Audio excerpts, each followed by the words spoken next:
Some of you probably even heard in that prayer. He said, man, he just said spiritual discipline. This is the first week I've ever been here, and he's going to discipline it. No, I'm not. I'm not going to do that. The Holy Spirit is. You'd be begging for me. But here's what I know. Jesus tells us and models fasting. And so we as a church take that very seriously. At Keystone has for years taken a week in January. Sometimes it moves around which week. We've taken a week in January, and we fasted and we prayed together. This year, the week is not starting today, it's starting next week. So the 18th, as a church, we're going to fast together.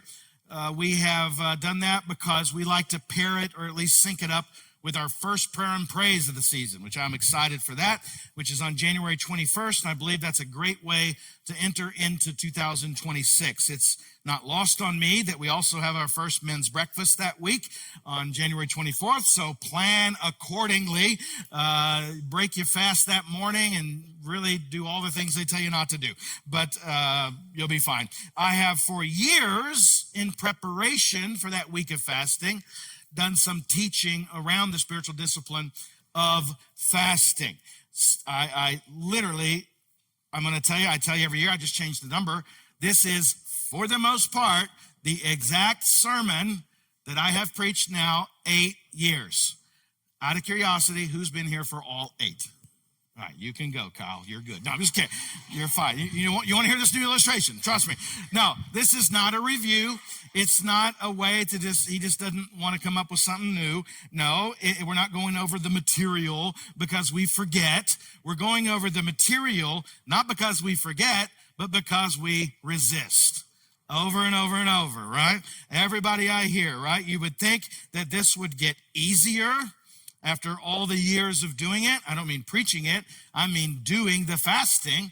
But I'm becoming more and more convinced that it actually gets harder for me, which is a bummer, right? So it's like I want to get better at fasting. And the only way to do that is not by knowing it, but by, what do you think?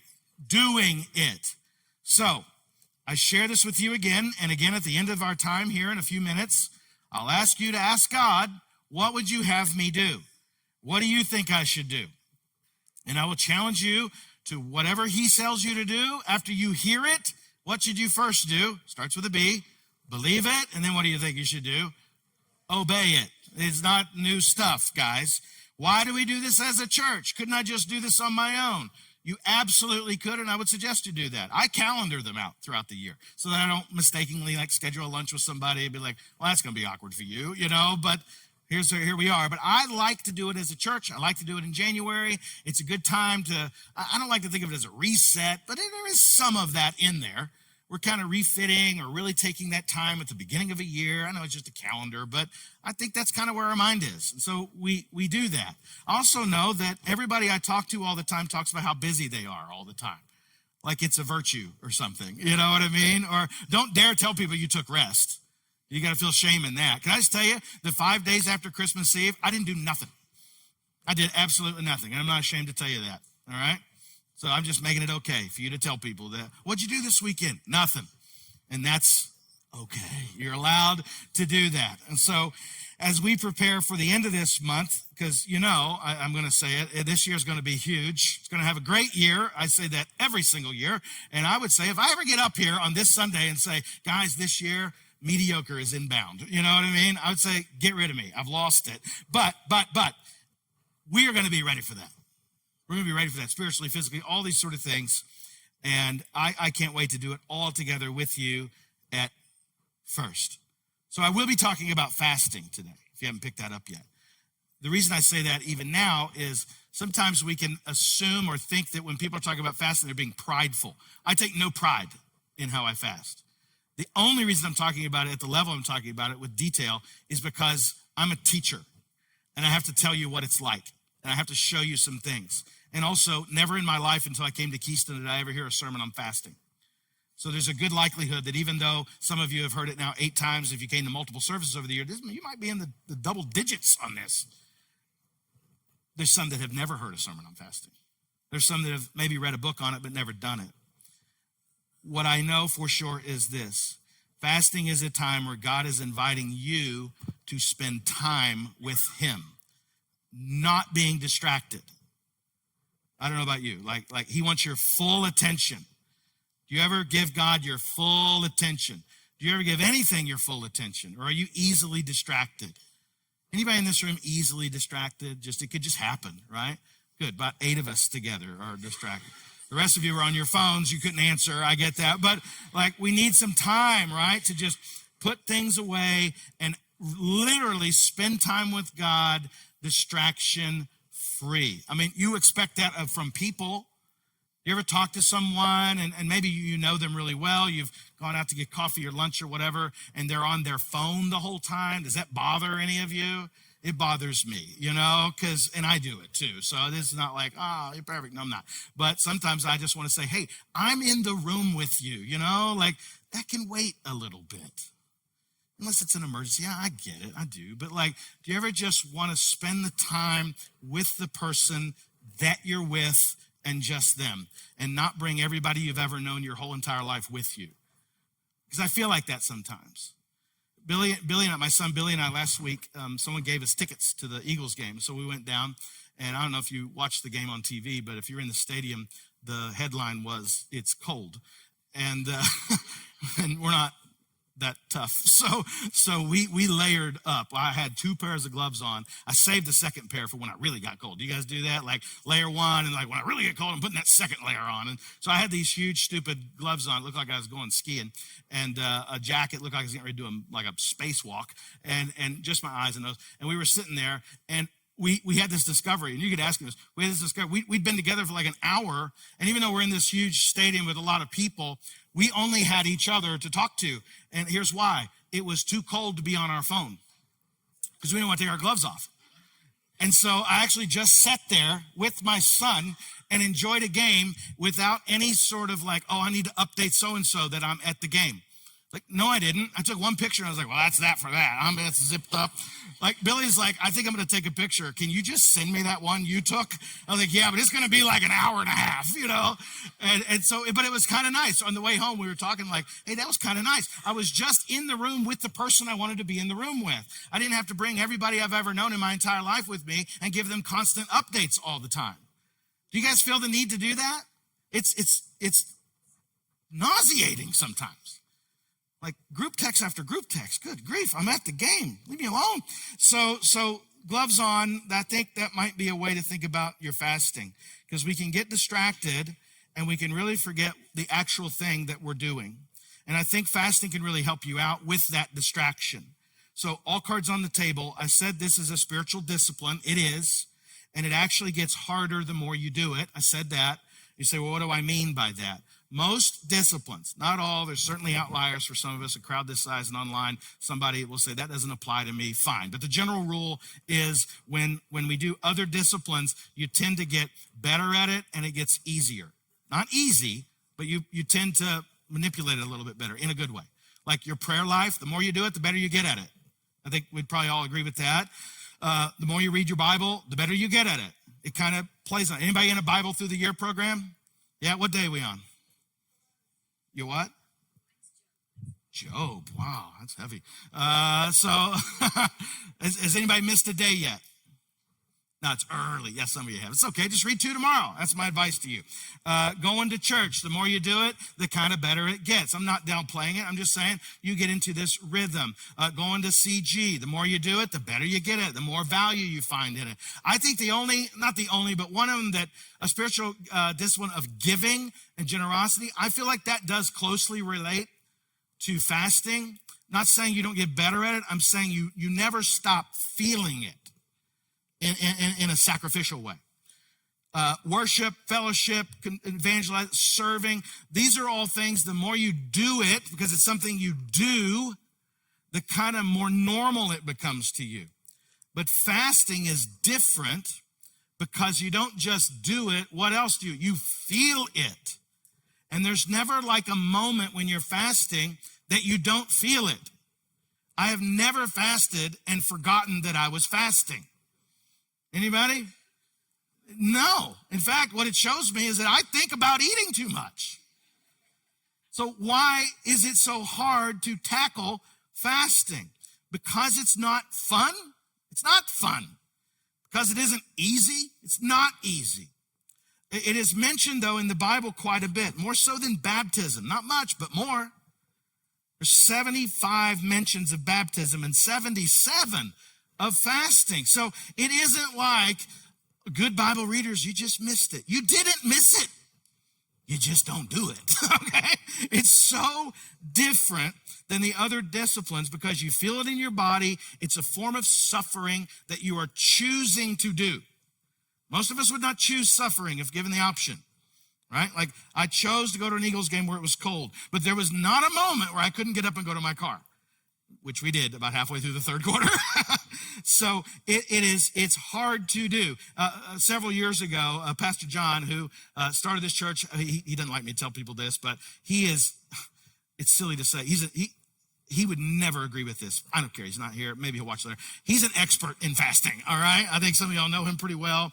He hates it when I tell that on him, but this is the 8th year. I guess he's over it by now. So, when he challenged, he did not challenge me, but we were challenged to do some fasting once, and it was a multi-day fast, okay? Again, not telling you that of arrogance, just telling you that not from a point of pride, I promise you. I'm telling you in terms of this is a teaching moment. It was for me. I was into the kind of double-digit days, let's say. And every night, I've told you this before, every night I would go to the kitchen and make deals with God. I would open the cupboard and I would stare in there, and for whatever reason, my body craved gherkin pickles, which I like gherkin pickles, but that was the thing. I don't know. It's like these little pickles would be perfect, sweet, tangy, sour. It's got everything, vegetable, and I don't think God would be mad at me. And so I would make these deals, like one chocolate chip, one pickle, one Tostito, but then I would go upstairs and go, oh my gosh, I'm failing at this. And so I went to Pastor John the next day and I said, John, it's not going well for me. It's not going well for me at all. And he looked me in the eye and he told me 3 words. You ready? Fasting is hard. And I said, well, that's not at all helpful. Honestly, I already know that. But here's why that was freeing and why I share it with you. Fasting is hard. What I was missing in this, believe it or not, is I thought it would be easy. Because I thought, well, God has called me to this, and I firmly believe that. I heard it, I believe it, now I'm obeying it, so it must be easy. That was not true. It's hard, and it's hard on purpose. Technically speaking, fasting, the word just means covering your mouth. I wonder why that is. So you can't get anything in it, right? Fasting, abstaining from food, going without. So I've simplified this definition over the years, and I'll read it to you now. Abstaining from food for measured periods of time in order to heighten our what? Hunger for the things of God.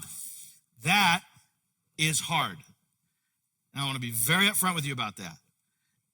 It can easily, when we do this, we can easily turn fasting into proving our strength. We're missing the point. It isn't about, it is about exposing the things we hunger for. So why would we want to do it? Could it be, is it possible that some of us, me included, allow other things in our life to rise to the top and take over our hunger?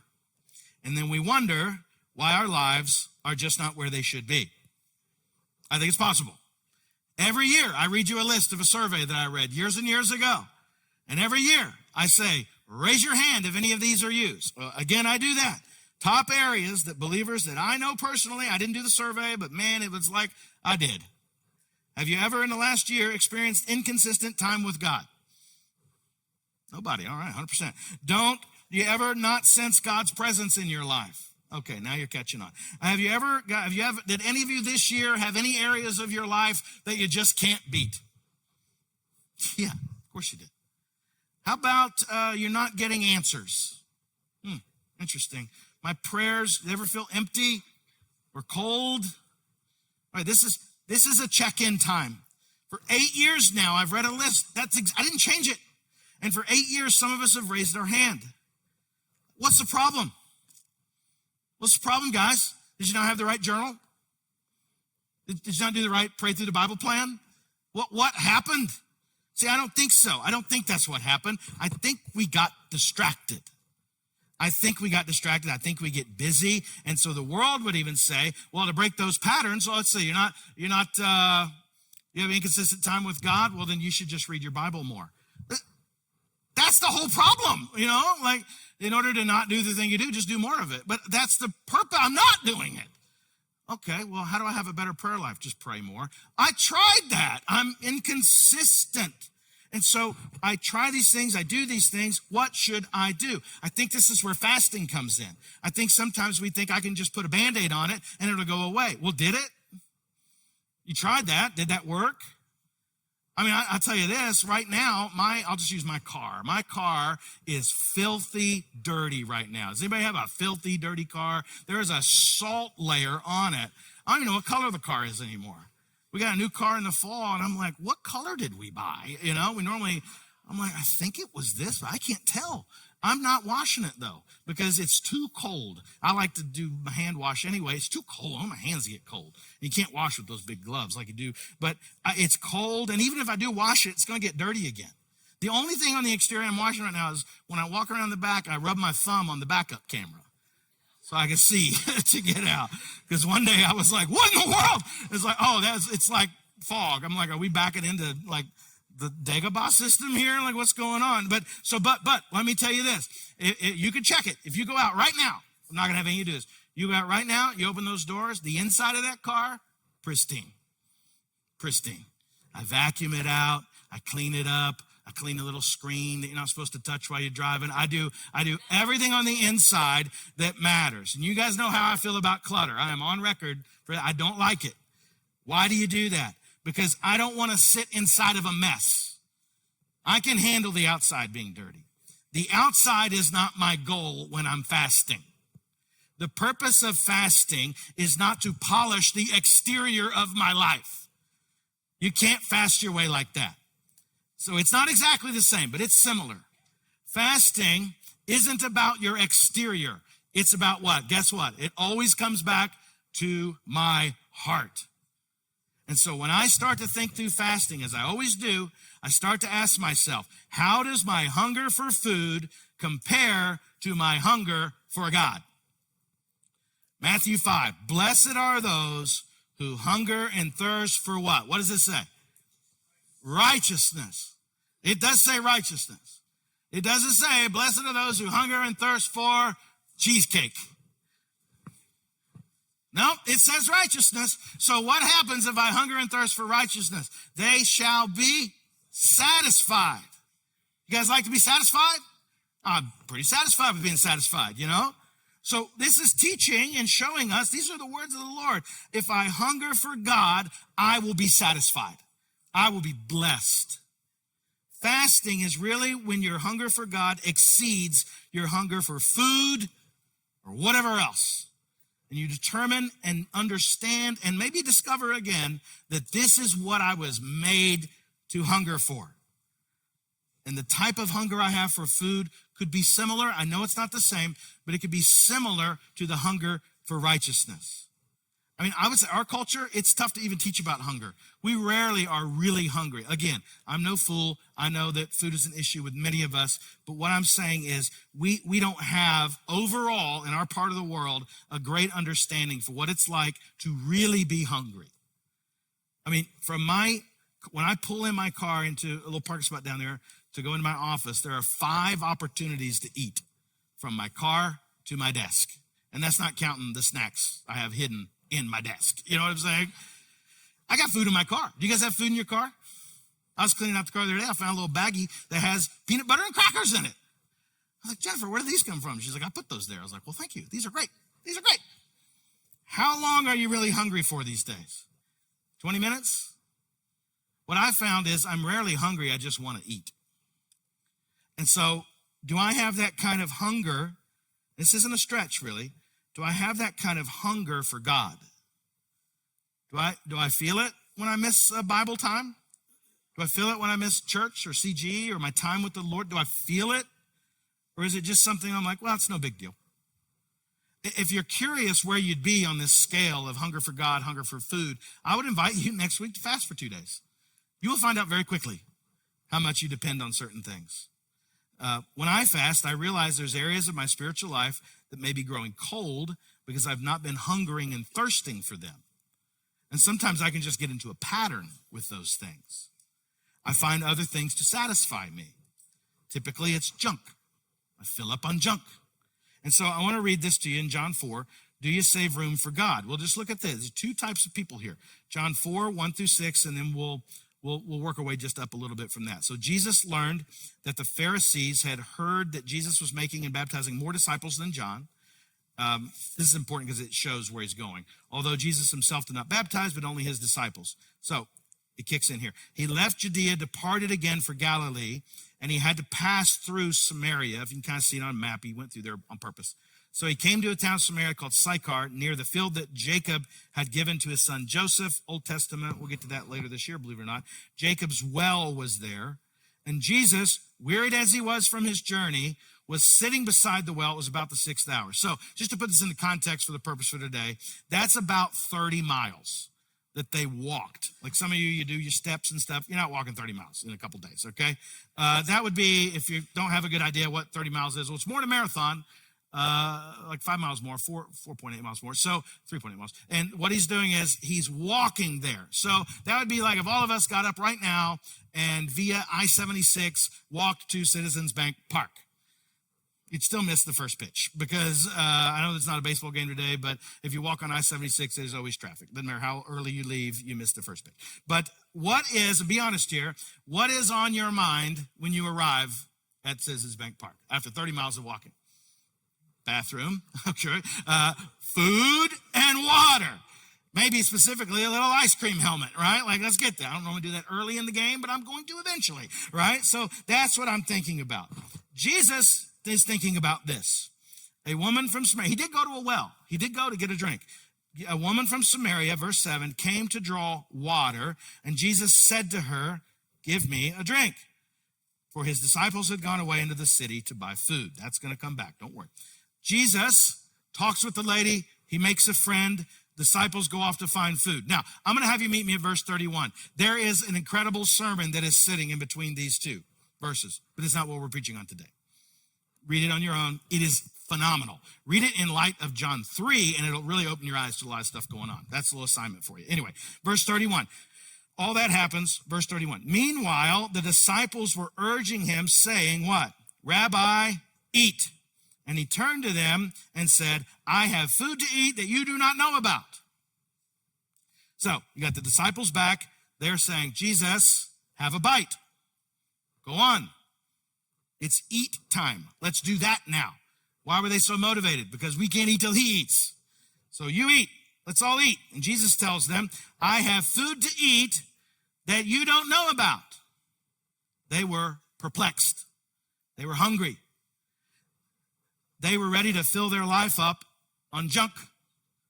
He knows the real food is coming. He's about to show you. Do we ever fill up on the junk? And then we wonder why, when God is speaking to us, or we're having a quiet time, and we're not distracted, like we're just not there, we're not present.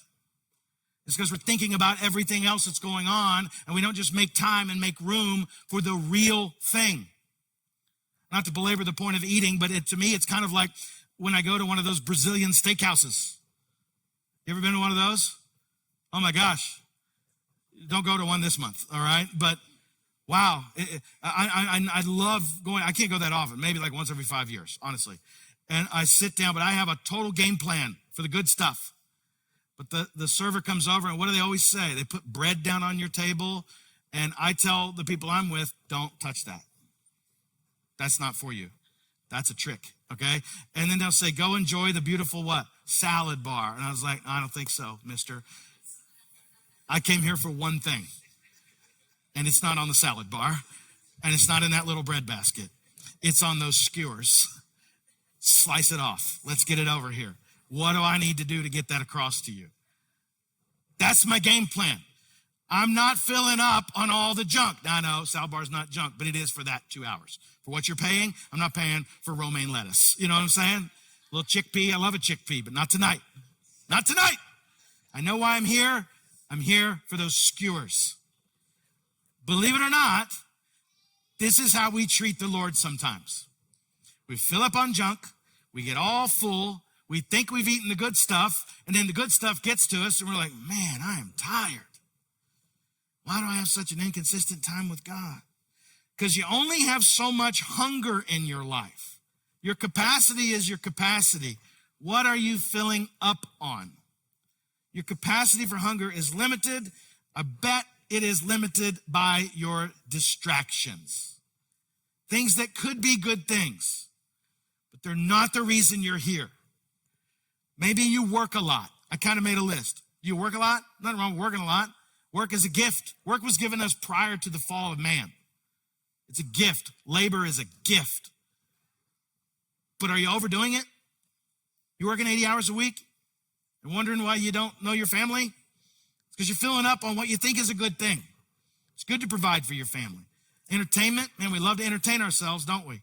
I love movies. I could go see a movie every single night. Do you know why I don't? Because I don't want to fill up on just that. Netflix, man, series that. Watching sports. I will watch sports today. I will watch it. There's a game, right?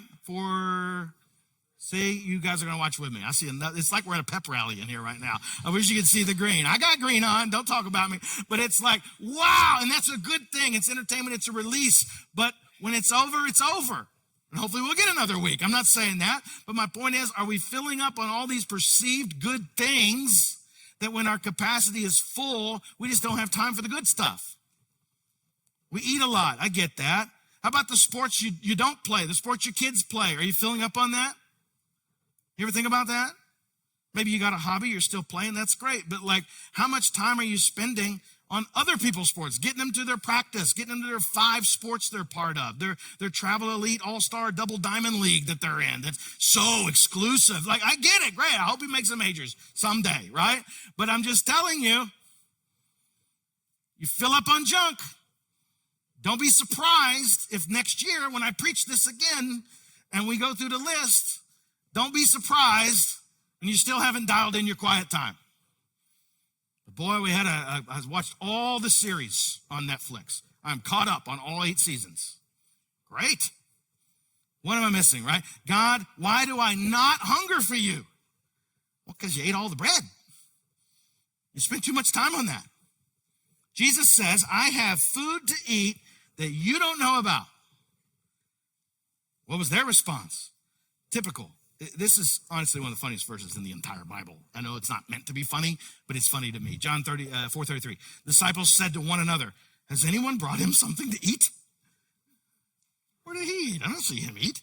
Did he have those peanut butter and crackers over in the thing? What's going on? And Jesus said to them, my food, even though they said it to one another, he heard them. You ever catch that? Jesus said to them, my food is to do the will of him who sent me and to accomplish his work. I have food to eat you don't know about. My food is to do the will of him who sent me and accomplish his work. Jesus isn't saying food is bad. He's not saying that. He is saying food isn't first. That can't be the thing you always think about, or whatever your version of that is, right?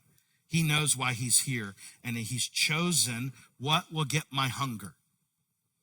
Fasting forces us to ask similar questions. What is my food? Maybe you should write these down or watch it later. What is my food? What do I reach toward or for when I'm uncomfortable? Is that my comfort? What satisfies me? My capacity for hunger is limited. So do I hunger for the same things that Jesus hungers for? This is a big deal. If you look back at your last year or last 3 months, whatever's easiest for you, would you find that you filled up on good stuff or junk stuff and then wondered why the good stuff didn't have room? John 4:35 said, do not say there are yet 4 months, then comes the harvest. He says, look, I tell you, lift up your eyes and see the fields are white for harvest. So maybe while you're fasting or preparing for your fast, you should ask, God, what is your will for me? I see Jesus's. I see what your will was for him. What is it for me? Where are you sending me? Hey, we're planting a church this year. Did you guys know that? It actually is called Keystone Harvest. and they're doing great. They've been having preview services through December. They're meeting right now over in Plymouth meeting. And I'll tell you, some of you, maybe you didn't know that. Maybe you've just been coming in the last couple months. And today's the first time you heard it, that we planted a church, and it's sent now, but we're sending it now. You may be sitting here and saying, God, I kind of didn't pray about that. I live in Norristown, and there's a Keystone church there. Is that where I need to be going? Go check it out. Go see Salim. See his vision. It's incredible. My point is this: what are you filling up on that can often be the thing that is hindering your hunger for God? And one of the biggest questions I get all the time about fasting, and maybe some of you have it, is how do I do it? I got it after the service today. How do I do it? How do I do it? So fasting, let me just tell you, is less of a how-to issue and more of a heart issue. Actually, there is not a shortage on how-to. There's a lot of ways to do it. The problem, I think, is we get bogged down with the how-to. So here's what it looks like for me. Results may vary. This is my personal experience. Let's see if any of you have ever experienced it. Me personally, Mark, that's me. I have to cut out food completely if I fast. There's no middle ground for me. I tried the Daniel fast once. I was talking with a good friend over here last night about the Daniel fast. I can't do the Daniel fast. That's where you eat fruits and vegetables. But for me, I became a little Daniel fast Pharisee. And I found out ways to get around everything, which seems like the exact opposite of what I was supposed to be doing. We were having like Daniel fast parties. Hey, bring your good recipe over. We're going to have a big food party in the middle of the fast. And one day, Jennifer and I were sitting there talking. I was like, I just don't think this is the intention of the fast. I'm like, I know more about the food I'm eating now than I do when I'm not fasting. Nothing. If you can handle it, go for it. I have an obsessive personality. I can't handle it. So I got to be 1 or 10. I drink juice. I warm up vegetable broth. In the evening, sometimes I'll drink a protein shake, non-dairy, almond milk, which I don't prefer anyway, but trust me on that. And I just do that. I get tired of sweet things pretty quick from doing multiple days, so I'll switch over. Salty becomes too salty. Everything you get sick of it. I do still drink coffee. People have asked me about that over the years. I'm like, what do you care? I drink coffee. I don't put cream in my coffee ever, so that's not a problem with the dairy or anything like that. I drink black coffee, which is, I believe, the way the Lord intended you to drink it, but you do whatever you want to do. You do whatever you want to do. Maybe now's the time to stop putting the cream in there. Some of y'all making milkshakes out here. Like, we buy so much creamer. I don't know what's going on. Anyway.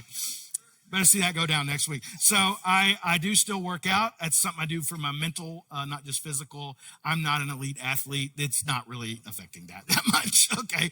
My sleep does get affected. I wake up a lot when I fast, but I always feel rested when I wake up the next morning. Maybe because my body's not, digesting 3,000 calories or something. But in the first week, my mind, if I'm doing a multi-day fast, my mind wanders. When I talk to people, I have a difficult time concentrating. I know what you're going to say. You kind of always do that, but yes, I know that, but it's super annoying when that gets multiplied. Jennifer just kind of doesn't talk to me for a week. I have headaches. I get hungry. Shocker. I will tell you this, though, a lot of you can do a 3-day fast. That's great. If you're doing like a 9 or 10 day, whatever it is, I'm not putting a number on it for you, but here's what I found. After 3 days, there's an odd hump that happens where you're not going to believe me till you do it. You kind of stop getting hungry in the way that you're hungry if you missed lunch or something. Your intensity for thinking about it goes up, but you're not as physically hungry. You actually becomes a mental thing from that point forward of, this may make sense, I'm tired of not eating, because you find out how much social is involved with your eating. Like, I want to go spend time with these people, and eating is a great way to do that. In fact, I encourage that. But you begin to feel that miss. I can be grumpy most always, but especially then. I find out immediately how hungry I am. I keep a journal sometimes I don't. I want to stress this. I learn self-control, which is a fruit of the Spirit and something I want more of.